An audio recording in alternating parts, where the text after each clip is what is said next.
The alert came during the night shift. Ambassador Krelix was reviewing trade agreements when his console lit up with red warnings. Something was broadcasting from the dead zone. That should have been impossible.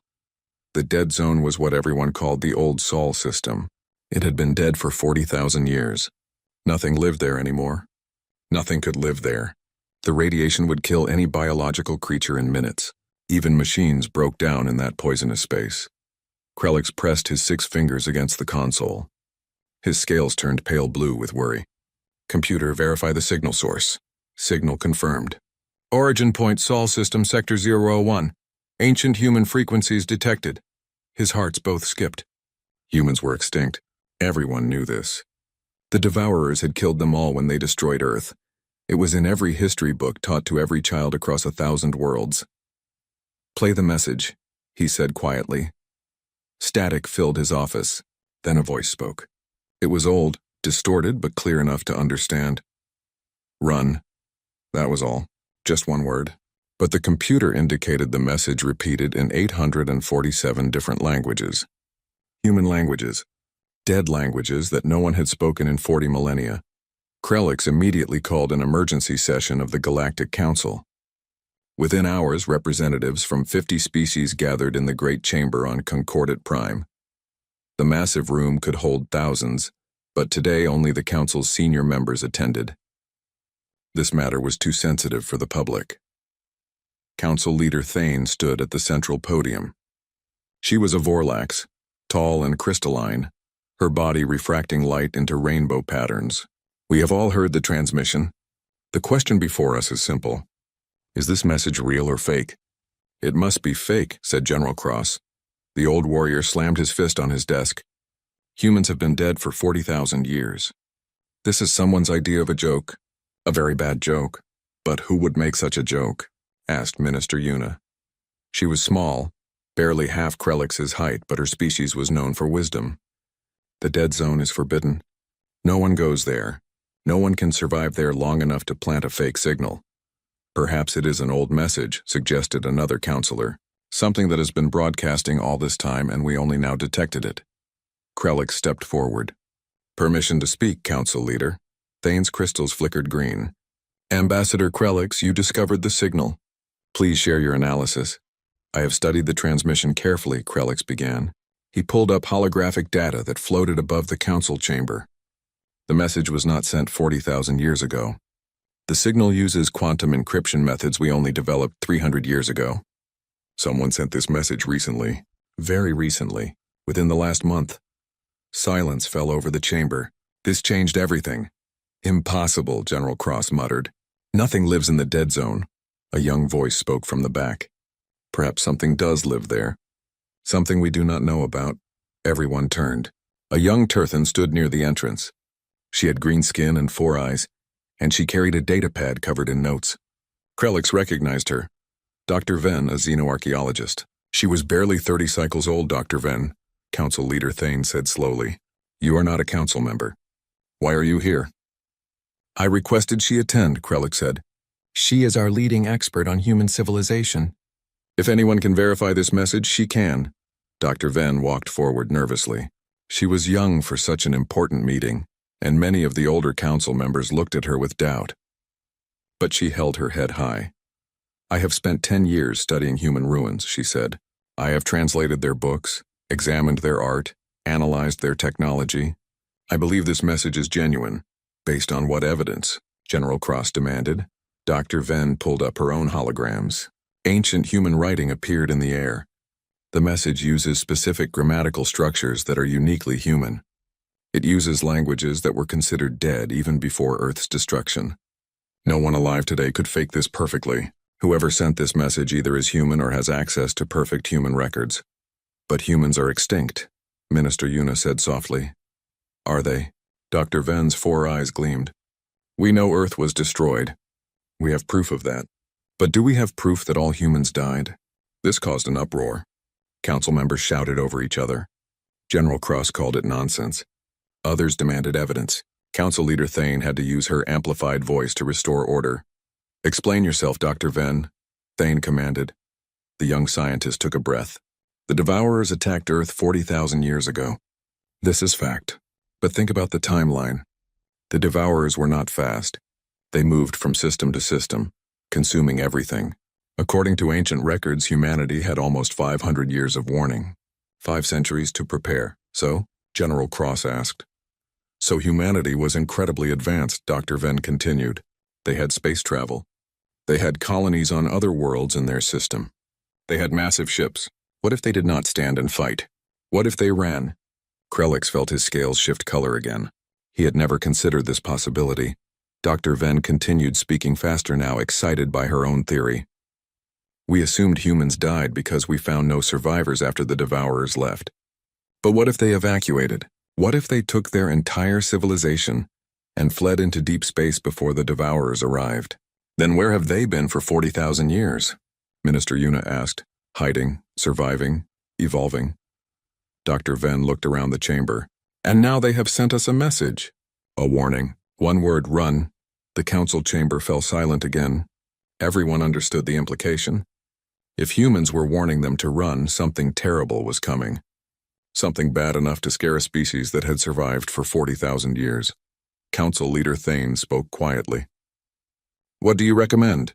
Send an expedition, Dr. Venn said immediately. We need to investigate the dead zone. We need to find out who sent this message and why. That is suicide, General Cross objected. The radiation alone would kill any crew before they reached the inner system. We have new shielding technology, Krelix said. It is experimental, but it might work. I volunteer to lead the mission. I volunteer as well, Dr. Venn added. Council leader Thane's crystals flickered through several colors. She was thinking hard. Finally she spoke. Very well. We will authorize 1 research vessel, small crew, maximum shielding. You will investigate the source of this transmission and report back. If there is any danger, you will retreat immediately. General Cross stood up angrily. This is foolish. We should send a military fleet, not scientists. If this is a threat, we need information before we send warriors, Thane replied. Science first. Then, if necessary, war, the council voted. It was close, but the expedition was approved. Krelix and Dr. Venn would leave within a week. They would take a small team and the best ship available. They would enter the dead zone and discover the truth. As the council meeting ended, Krelix stood with Dr. Venn outside the great chamber. The young scientist was shaking slightly. Are you frightened? He asked. Terrified, she admitted, but also excited. We might be about to discover the greatest mystery in galactic history. Krelix looked up at the stars visible through the transparent dome above them. Somewhere out there, in the deadly radiation of the dead zone, something was waiting, something that had survived for 40,000 years, something that was afraid, that worried him more than anything else. If humans were afraid enough to send a warning after surviving for 40 millennia, what kind of monster was coming? He would find out soon enough. They would enter the dead zone in 7 days. Whatever they found there would change everything. The word echoed in his mind as he walked away. Run. The research vessel Horizon's Edge took 3 weeks to reach the dead zone. It was a small ship built for science, not combat. The crew numbered only 12. Krelix commanded the mission. Dr. Venn led the science team. Chief Engineer Bull kept the ship running. Captain Mayer handled navigation. As they approached the boundary of the old Sol system, every sensor on the ship started screaming warnings. Radiation levels were deadly. The space itself seemed angry, violent with energy that should not exist. Shields to maximum, Captain Mayer ordered. She was a veteran pilot, calm even now. Engineering, can we survive in there? For about 72 hours, Bull replied. His species did not show emotion, but his voice sounded worried. After that, the shields will fail. Then we die. Cheerful thought, Krelix muttered. Take us in slowly. Science team, start scanning immediately. The ship pushed through the boundary. It felt wrong, like pushing through thick mud. The hull groaned. Lights flickered. Then they were inside, and everyone stared at the view screen in shock. The Sol system was completely transformed. Nothing remained of the natural order. The planets were gone. Not destroyed, but taken apart. In their place floated massive structures that defied belief. By the ancestors, Dr. Venn whispered. What did they do? Where planets once orbited, now hung artificial constructs the size of worlds. Dyson swarms surrounded the star, drinking its energy. Computing arrays stretched for millions of kilometers. Structures that looked like machines and cities combined filled the space. "This is not Devourer work," Krellick said. He had seen images of Devourer destruction. They consumed and left nothing. This was different. This was construction, creation. The Devourers destroy. They do not build. Dr. Venn was already analyzing the readings. Her 4 eyes moved independently, reading multiple screens. "Ambassador, these structures are old. 40,000 years old. But they are still active. Still functioning. Who built them?" Captain Mare asked. "Scanning for life signs," said Science Officer Trell. He paused. "I am not reading any biological life, but I am detecting energy signatures. Millions of them. Automated systems, perhaps." "Take us deeper," Krellick ordered. Carefully, they moved through the transformed system. Every kilometer revealed new wonders and horrors. They passed a structure that appeared to be a shipyard large enough to build vessels the size of moons. They floated by computing networks that could hold the knowledge of 1,000 civilizations. They saw weapons platforms that made their research vessel look like a child's toy. "These are human designs," Dr. Venn said suddenly. She pulled up comparison images on her screen. "Look here. These architectural patterns match ancient human structures I have excavated. The mathematical principles are the same. The aesthetic choices are identical." "You are saying humans built all this?" Ball asked. "In the middle of a Devourer attack?" "Not during," Dr. Venn said slowly. "After. I think they built this after Earth was destroyed. They had the warning. They evacuated. And then they came back and built this. But why?" Krellick stared at the massive structures floating past. "Why return to a dead system and build all this?" "I don't know," Dr. Venn admitted. They continued deeper into the system. Finally, near where Earth once orbited, they found something different. A structure that was clearly a station, not a factory or weapon. It was smaller, only a few kilometers across, and it was broadcasting a signal. "That's where our message came from," Captain Mare confirmed. "The warning signal originated from that station. Can we dock?" Krellick asked. "There appears to be a docking port," Mare replied. "It looks compatible with our systems." Surprisingly compatible. They approached carefully. The station did not attack. It did not respond. It simply waited. When they docked, the connection was smooth and easy, as if the station expected them. Krellick assembled a team to board. Dr. Venn insisted on coming. So did Security Chief Vax. 4 others joined them. They wore full environmental suits and carried weapons, though no one expected weapons to matter if this place wanted them dead. The airlock cycled. The door opened. They stepped into the station. Lights activated automatically. Clean air, breathable air filled the corridor. The gravity was standard. Everything was designed for comfort. For life. "This is a habitat," Dr. Venn said. "People lived here." They moved through the station carefully. Room after room revealed the same truth. This had been a home. There were living quarters, dining halls, recreation areas. But everything was ancient. Dust covered every surface. No one had lived here for thousands of years. In the central chamber, they found what they were looking for. A massive computer core, still active, still running. Holographic displays floated in the air, showing data streams and star charts. And at the center sat a terminal with a simple interface. Dr. Venn approached it. Text appeared on the screen, written in Trade Common, the language the galaxy used for communication. Someone had programmed this message specifically for visitors. "Welcome, travelers," Dr. Venn read aloud. "You received our warning. You came anyway. You are either very brave or very foolish. Perhaps both. We are the Exodus Archive. We were left behind to tell our story." She touched the screen. More text appeared along with images and videos. The story began to unfold. 40,000 years ago, humanity detected the Devourers approaching. They had 500 years of warning, 5 centuries to prepare. They knew they could not fight. The Devourers consumed entire civilizations. They were unstoppable, so humanity chose to run. The images showed massive construction projects, generation ships, thousands of them, each capable of carrying millions of people. They built them in secret, in the outer reaches of their system where the Devourers would not look first. When the enemy arrived, they found Earth, but they found it nearly empty. Most of humanity was already gone, scattered across the galaxy in different directions, in ships headed for distant stars. The Devourers destroyed Earth anyway. They consumed the planets. They ravaged the system. But they found no significant population to destroy. Humanity had already escaped. Smart, Vax said. They ran in different directions. Even if some ships were caught, others would survive. But why come back? Krelix asked. Dr. Venn kept reading. The answer came next. Humanity did not just run. They planned. Some ships settled on new worlds far from known space. They built hidden colonies. They changed their biology to survive harsh environments. They evolved. They adapted. They became something new. But other ships, the last ships, did something different. They came back to Sol after the Devourers left. They built these structures. They created automated factories and weapons. They established a base in their dead system.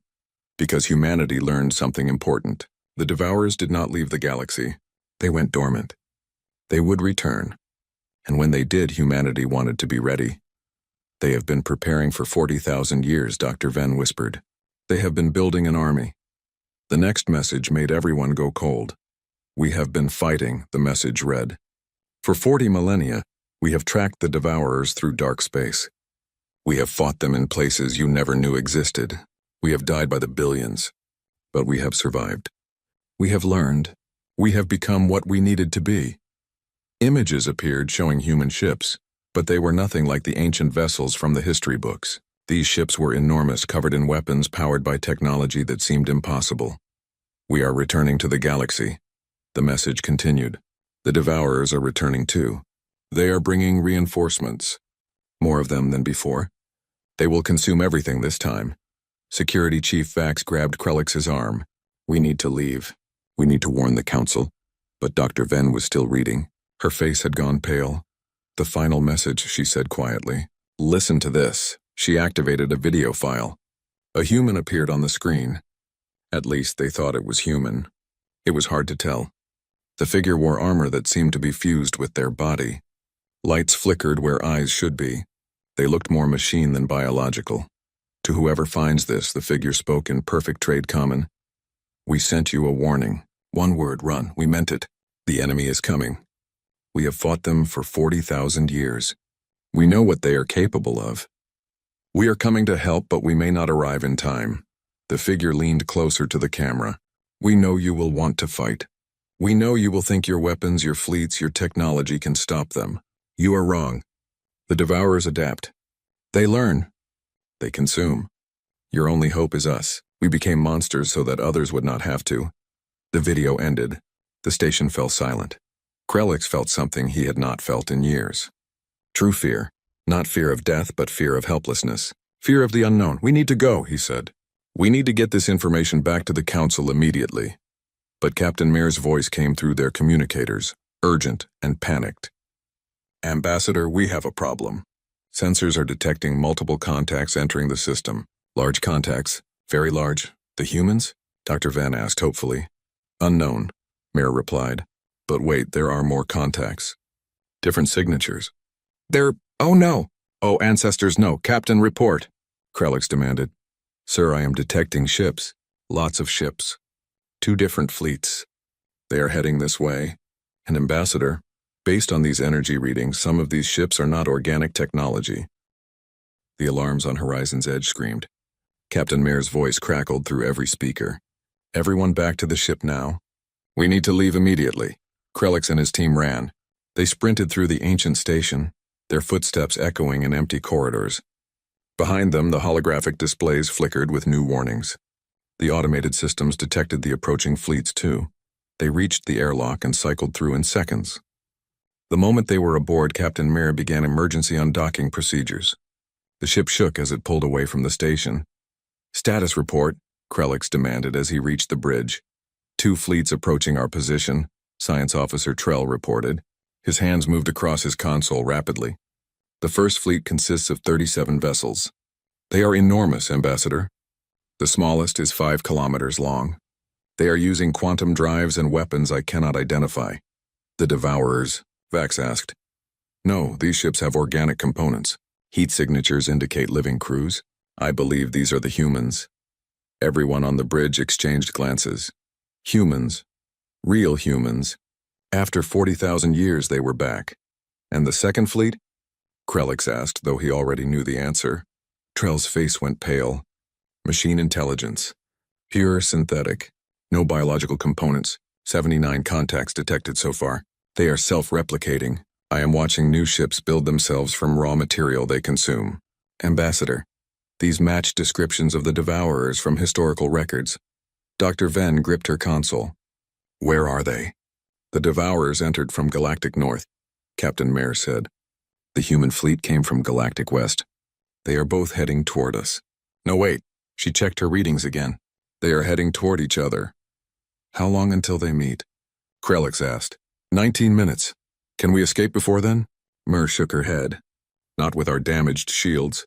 The radiation would kill us. We need 3 hours to repair the shield generators. We have 19 minutes. Vax pulled his weapon. Then we hide. We find cover and hope they ignore us. Where? Mer gestured at the view screen.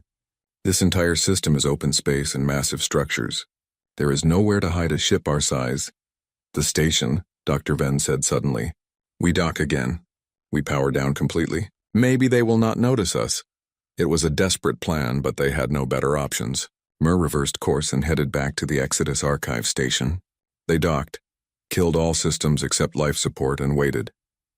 16 minutes until contact. On the bridge, they watched through passive sensors only. No active scanning. No transmissions. They were ghosts in the dark, hoping no one would see them. The human fleet arrived first. The ships were beautiful and terrifying. They moved like living things, organic and machine combined. Their hulls were dark, absorbing light rather than reflecting it. Weapons covered every surface. These were not exploration vessels or trade ships. These were warships built for one purpose only. I count 40 vessels now, Trell whispered. More are arriving through quantum portals. Dr. Venn stared at the screen. How many humans must exist if they can field this kind of fleet? Billions, Krelix said quietly. Scattered across the galaxy, growing in secret for 40,000 years. The Devourer fleet appeared moments later. Unlike the human ships, these were ugly, efficient. They looked like insects made of metal, all sharp angles and grasping limbs. They moved in perfect formation, synchronized, thinking as one mind. 83 Devourer vessels now, Trell reported. They outnumber the humans 2-1. The two fleets stopped moving. They faced each other across 1,000,000 kilometers of space. For a moment, nothing happened. The galaxy held its breath. Then the human flagship transmitted. The message was broadcast on all frequencies meant for everyone to hear. Devourer Collective, a voice said. It was mechanical and organic combined, synthesized and real. You were warned. 40,000 years ago, you took our homeworld. You thought you destroyed us. You were wrong. We have been waiting. We have been preparing. Leave now or be destroyed. The Devourer response came immediately. It was not words. It was pure mathematics. Data, information compressed into a transmission. Dr. Venn's console automatically translated it. Humanity. Inferior biological form. You were scheduled for elimination. You cannot resist. You will be consumed. All matter will be absorbed. All energy will be harvested. Resistance is inefficient. Then you do not know what we have become, the human voice replied. Let us show you. The human fleet attacked. Nothing could have prepared Krelix for what he witnessed. The human ships moved faster than should be possible. They teleported, jumped, phased through space itself. Their weapons fired beams that seemed to erase matter from existence. Missiles appeared from nowhere, guided by intelligence that predicted enemy movement before it happened. The Devourers responded with their own weapons. Swarms of smaller machines launched from the larger ships. They tried to overwhelm the human vessels through numbers and coordination. It did not work. One human ship accelerated into the Devourer formation. Its shields absorbed every hit. When it reached the center of the enemy fleet, it exploded. Not a normal explosion. It created a sphere of destruction that consumed 30 Devourer vessels in an instant. They sacrificed themselves, Vax whispered in horror. No, Dr. Venn pointed at another screen. Look, the crew ejected before detonation. Escape pods. They saved themselves. But their ship, Krelix said. They destroyed their own vessel. They have more ships, Trell said. Many more. Look, more human vessels appeared. They came through quantum portals answering the call. The Devourers built more ships too, using raw material from destroyed vessels. The battle intensified. Krelix watched strategies unfold that his military training never covered. The humans fought like they had done this for millennia. Because they had. Every tactic was practiced. Every maneuver was perfected. They moved like a single organism, coordinated but not controlled. Individual ships made independent decisions that somehow fit perfectly into the larger strategy. The Devourers adapted quickly. They learned from each attack. They modified their defenses. They changed their approach. But the humans adapted faster. They predicted the adaptations. They prepared counters before the Devourers even implemented changes. "This is not a battle," Captain Mir said quietly. "This is a contest between two species who have fought each other so long, they know every move before it happens." "Who is winning?" Vax asked. "Neither," Trell replied. "They are perfectly matched. The fight raged for hours.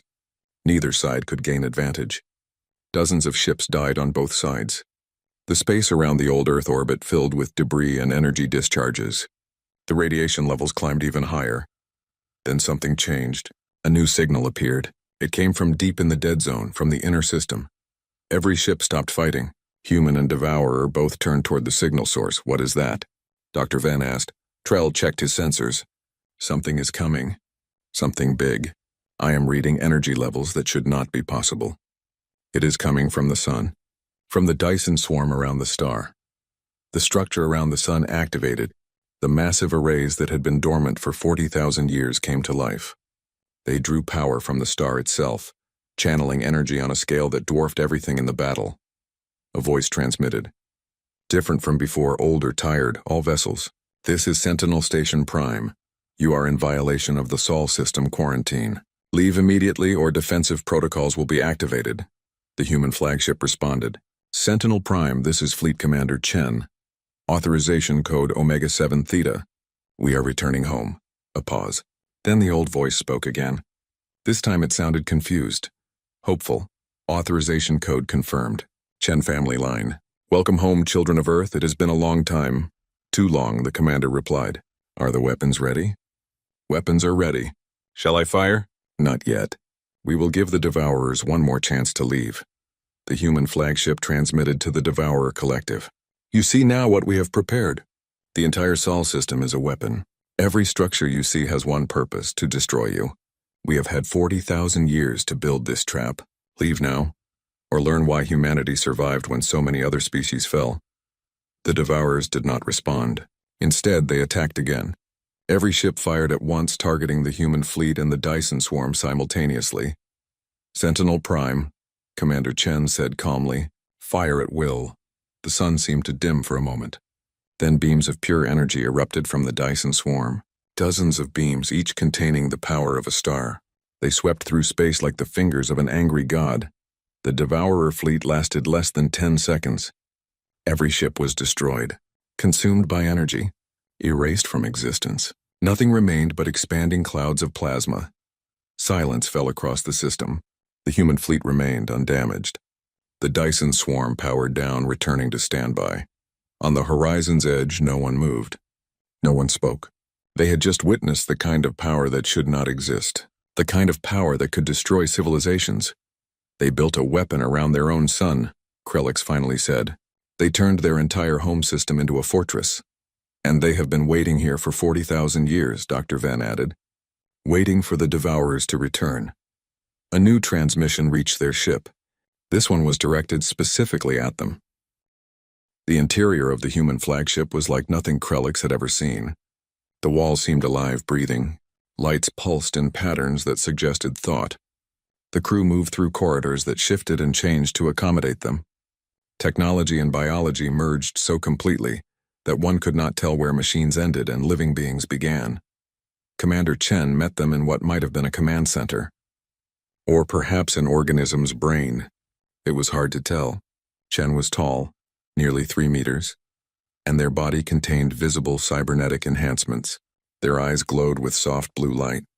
Their skin had a metallic sheen, but when they smiled, it was completely human. "Welcome aboard the Remembrance," Chen said. Their voice was warm despite the mechanical undertones. "I apologize for the reception.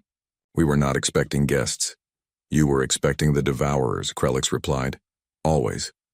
Chen gestured, and holographic displays appeared around them. Star maps, fleet positions, tactical data. "We have been tracking them for 40,000 years. This attack was inevitable. Dr. Ven stared at everything, her 4 eyes trying to process it all. How many of you are there? How many humans survived? Chen smiled sadly. Billions. Scattered across 2,000 hidden colonies. We built civilizations in the dark spaces between galaxies. In nebulae, inside dead stars. Anywhere the Devourers would not think to look. Why did you not contact the Concordat? Krelix asked. Why hide? Because we were not what we used to be, Chen replied. We changed ourselves. Modified our bodies, our minds, our entire society. We became weapons. We were afraid that if other species saw what we had become, they would fear us. Or worse, they would try to stop us. Stop you from what? From preparing to fight an enemy that will consume the galaxy if not stopped. Chen pulled up new images. They showed Devourer fleets massive beyond comprehension. What you saw today was a scouting force. 100 ships. The main fleet has 10 million vessels, and they are bringing reinforcements from outside our galaxy. The number was impossible. 10 million ships. Krelix felt his scales go cold. The Concordat has to be warned, he said. We already sent the warning, Chen replied. Your people are receiving it now. But warning is not enough. We need you to evacuate. All species. Every world in the Devourer's path must be emptied. Evacuate where? Security Chief Vax demanded. We have 800 billion citizens across 400 worlds. We cannot simply move everyone. You must. Chen's expression hardened. The Devourers will arrive in 3 months. Any planet still populated will be consumed. Every person, every animal, every plant. They will strip the worlds down to the core and use the raw material to build more ships. Dr. Ven stepped forward. Commander Chen, the Concordat will never agree to abandon their homeworlds. They will want to fight. Then they will die. Chen pulled up footage from past battles. Krelix watched worlds burn. He watched civilizations fall. He watched species make their last stand and fail. In 40,000 years, we have watched 6 other galactic communities try to fight the Devourers. None succeeded. Only species that ran survived. But you fought them, Vax pointed out. You survived by fighting. We survived by becoming what they could not consume, Chen said quietly. We stopped being purely biological. We merged with technology. We spread our consciousness across multiple bodies. We backed up our minds to quantum servers. We became something the Devourers cannot easily digest. You have not done this. You are vulnerable. Krelix understood the implication. You are saying we must change or die. I am saying you must let us protect you while we fight.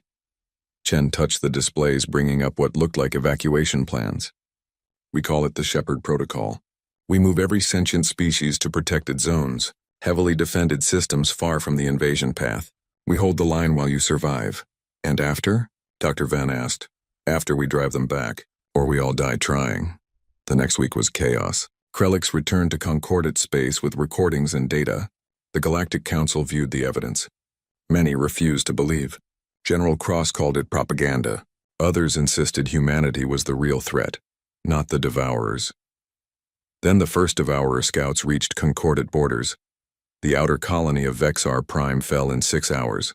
10 billion people consumed. The planet stripped to bedrock. Nothing remained but the core, slowly being dismantled by machine swarms. The galaxy panicked. Human ships appeared at every major Concordat world within days. Massive evacuation fleets.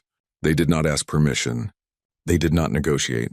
They simply began moving people. All civilians will be relocated to safe zones, human commanders announced on every planet. You have 72 hours to gather essential items. Bring medical records, genetic samples, cultural artifacts. Everything else can be replaced. Citizens resisted.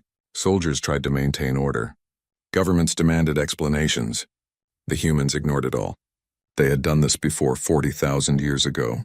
They knew every argument, every objection, every excuse. They had answers for all of them, and the answers were always the same. Move or die. Krelix found himself working alongside the humans. They assigned him to coordinate with Concordat military forces. His job was to convince the generals that cooperation was necessary. General Cross met him in the war room on Concordat Prime.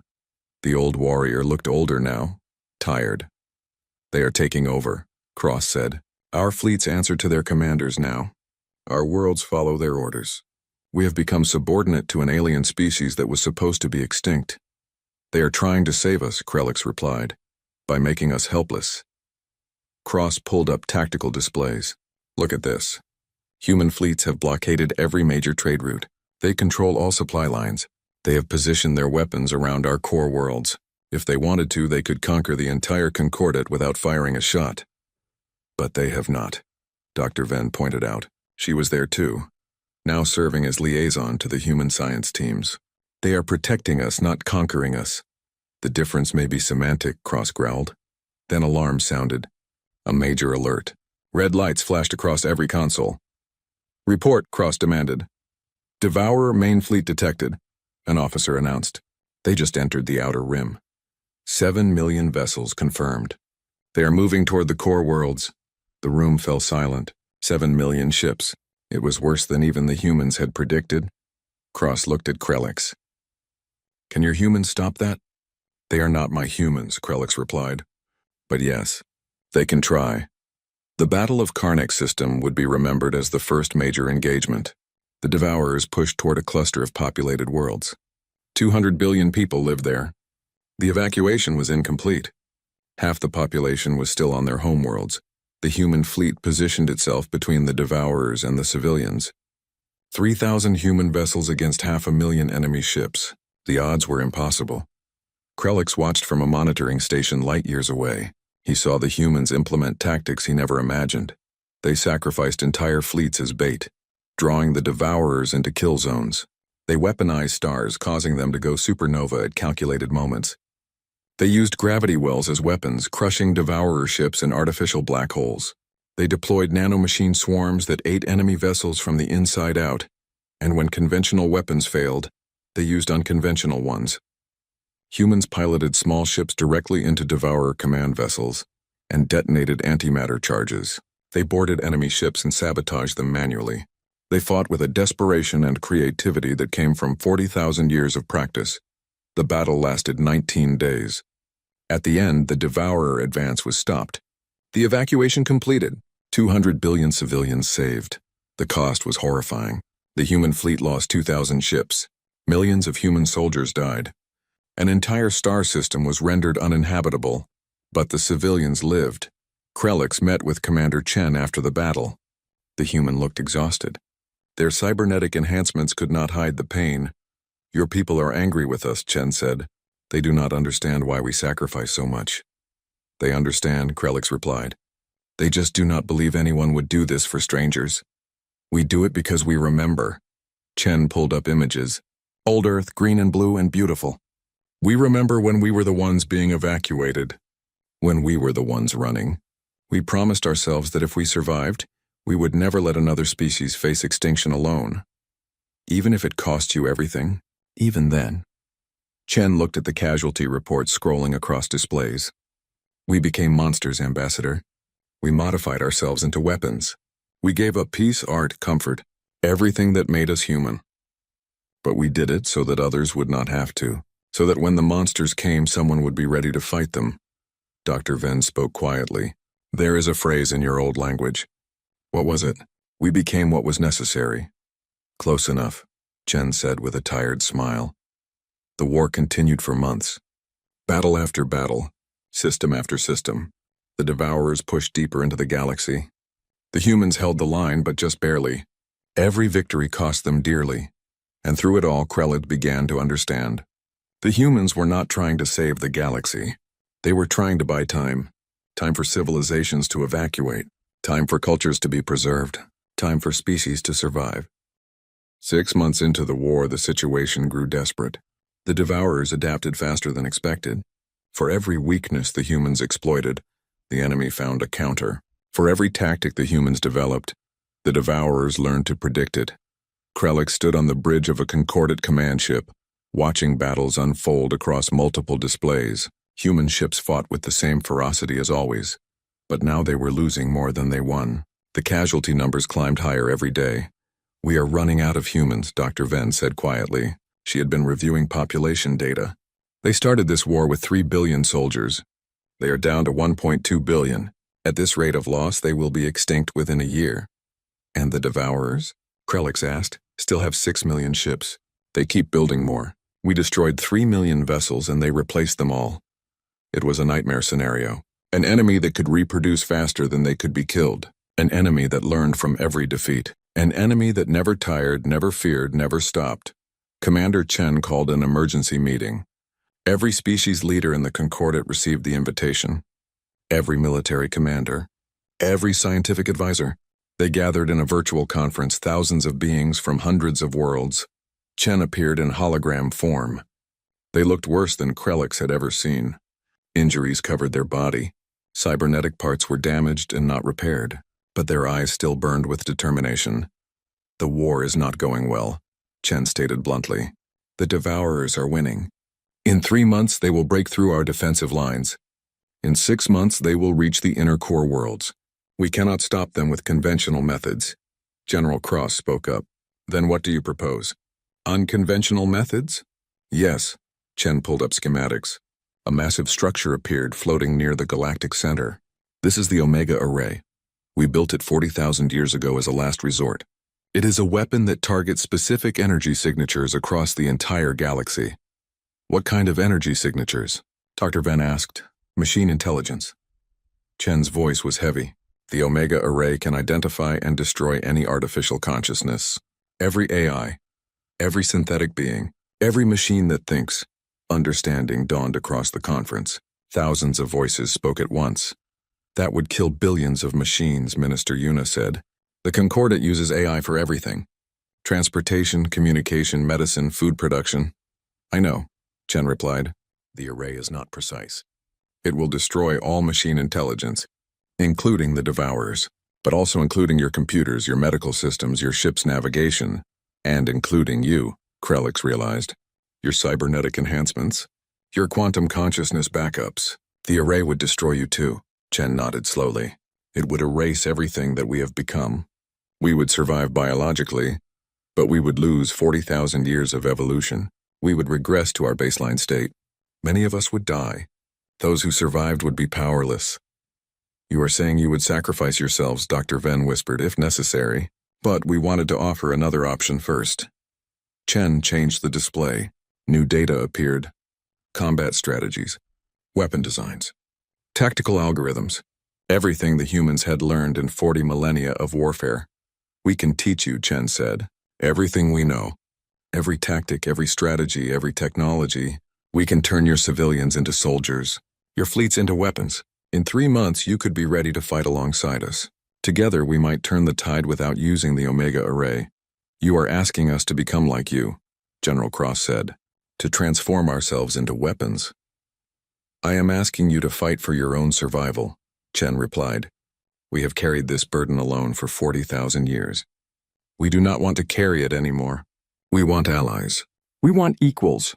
We want to know that if we fall, someone else will continue the fight. The conference erupted into debate. Some species refused immediately. Their cultures were peaceful. They could not imagine becoming warriors. Others were willing but afraid. They had seen what war did to humanity. Did they want the same fate? Krelix listened to the arguments for hours. Finally, he spoke. Commander Chen, he said loudly, cutting through the noise. What do you need from us right now? Not in 3 months. Right now, Chen looked surprised. Intelligence. We need to know where the Devourer main command is located. We cannot fight 7 million ships simultaneously. But if we can find and destroy their central coordination, the fleet will become disorganized. We could defeat them piece by piece. Dr. Ven, Krelix turned to his colleague. Can our science teams help with this? Dr. Ven thought for a moment. The Devourers operate as a hive mind, but hive minds need a nexus, a central processing node. If we could locate it, it would be deep in their fleet, Security Chief Vax added. Heavily defended. A suicide mission to reach it. Then we send volunteers, Krelix said. Humans are not the only ones willing to sacrifice for others. Chen stared at him. You would do this? After everything? After watching us take over your space? Order your people around, sacrifice millions in battles? You did not take over, Krelix replied. You protected us. There is a difference. And now it is time we protected each other. The next week changed everything. Scientists from 20 different species worked alongside human researchers. Military strategists shared tactics with human commanders. Engineers studied human technology and found ways to adapt it. And they found the nexus. It was at the center of the Devourer fleet. in the Karn sector. A massive structure 50 kilometers across that coordinated all 7 million vessels. Destroy it and the fleet would lose cohesion. The plan was insane. A small task force would punch through the Devourer lines. They would reach the Nexus. They would board it, plant charges, and detonate them. The blast would need to be so powerful that nothing would survive, including the boarding team. Volunteers came from every species. Thousands applied. Only 50 could go. Krelix insisted on being one of them. Dr. Venn tried to talk him out of it, but he refused to listen. "You said humans became monsters so others would not have to," he told her. "But they should not be the only monsters. They should not be alone in the dark." The mission launched on a quiet day. No grand ceremony, no speeches. Just 50 soldiers from 30 different species, boarding a ship that was half machine and half organic. Human-designed Concordat crew. Commander Chen met them at the launch bay. They saluted each member of the team personally. "You do not have to do this," Chen said. "Yes, we do," Krelix replied, "because you taught us what it means to fight for others. Now it is time we learned that lesson properly." The battle was brutal. The task force punched through enemy lines with support from human fleets. They lost ships. They lost people. But they kept moving forward. When they reached the Nexus, only one ship remained. 23 survivors. Not enough for the original plan, but enough for a modified version. They boarded the Nexus. The interior was a nightmare of machines and processing cores. Devourers attacked them immediately. The team fought with weapons and tactics they learned from humans. They moved like the humans moved. They thought like the humans thought, and they reached the core. Krelix placed the charges personally. They were thermal nuclear devices enhanced with human antimatter technology. The explosion would be visible from light years away. "Detonation in 5 minutes," he announced through his communicator. "All teams evacuate to the ship," but the ship was gone. Destroyed trying to hold the landing zone. There was no escape. The team looked at each other. Every species represented, every one of them understanding what came next. "We wanted to be like humans," someone said. "Now we get to be exactly like them." "Not exactly," Dr. Venn's voice came through the communicator. She was on a human ship monitoring the mission. "You get to be better. Because you are not alone," Krelix understood. The humans had fought alone for 40,000 years. But this team had each other. They had the humans supporting them. They had entire civilizations standing with them. "Tell Commander Chen something for me," Krelix said. "Tell them that humanity taught the galaxy how to survive. But we are teaching them how to live." The charges detonated. The explosion tore through the Nexus. The structure broke apart, scattering debris across light years. The Devourer fleet immediately lost coordination. 7 million ships suddenly operating independently, confused, vulnerable. The human fleets attacked. This time they were not alone. Concordat vessels fought alongside them. Every species that had learned from humanity brought their own strengths to the battle. Together they tore through the disorganized Devourers. It took 3 months to destroy the remaining enemy forces, 3 months of constant battle. But at the end, the Devourers were defeated. The galaxy was saved. The cost was immense. Trillions dead across all species. Hundreds of worlds damaged or destroyed. An entire generation traumatized by war. But they survived. 100 years later, a memorial stood where Earth once orbited. It was a simple structure. A single word carved in stone and metal and crystal, written in every language of every species that fought in the war. Run. Below it, an inscription. Humanity sent us this warning. They meant it as a gift.